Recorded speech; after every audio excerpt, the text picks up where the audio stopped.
সে অপরাধ করুক, সে অন্যায় করুক, সে হচ্ছে গুনাহ করুক, জিনা করুক, এটা আল্লাহ পাক আছে দেখার জন্য। ইন্ডাস্ট্রিতে 5,000 লোক তাদের কর্ম নির্বাহ করে এই একটা কাজ দিয়ে। আমি চাই এই ইন্ডাস্ট্রিটাকে কার হাতে নিরাপদ থাকবে, কে এই ইন্ডাস্ট্রিটাকে সামনের দিকে নিয়ে যাবে। আমি এমন কাউকে আমি চাই না যে আমার বুরকা পরে আমার ইন্ডাস্ট্রিতে ঢুকতে হবে, বুরকা পরে সংবাদ পাঠ করতে হবে।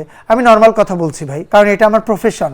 সারা পৃথিবীতে সৌদিতে আপনি যাবেন, সৌদিতে আমাদের থেকেও তো তারা বেশি ফরেজগার হিসাবে, সেটা না আমাদের মাটি, সৌদির মাটিতে পাড়া দেওয়ায় মানে একটা অন্য লেভেলের একটা ফিলিংস, অন্য রকমের একটা পবিত্রতা। সেখানেও কিন্তু মানে পুরুষ নারী তাদেরকে ভেদাভেদ করে দেওয়া আছে, কিন্তু কোনো বাধ্যবাধকতা নাই, কিন্তু ওপেন করে দেওয়া কিন্তু সেখানে। কিন্তু আজকে আমাদের এখানে সবকিছুতে আমরা বাধা। আমরা একটা জায়গায় প্রোগ্রামে অনুষ্ঠান করতে যাচ্ছি, সেখানে বাধা। একটা মেয়ে মানুষ বাইরে বের হচ্ছে, সে স্বাধীনভাবে বাঁচতে চায়, সে স্বাধীন। সে অপরাধ করুক, সে অন্যায় করুক, সে হচ্ছে গুনাহ করুক, জিনা করুক, এটা আল্লাহ পাক আছে দেখার জন্য। হ্যাঁ, এটা আমাদের জনগণ এখন তারা সালিশ করতেছে, তারা দেখতেছে। হ্যাঁ, তা সেক্ষেত্রে আমি চাই এমন একটা সরকার আসুক যে সরকার কাছে আমরা নিরাপদভাবে বাঁচতে পারবো।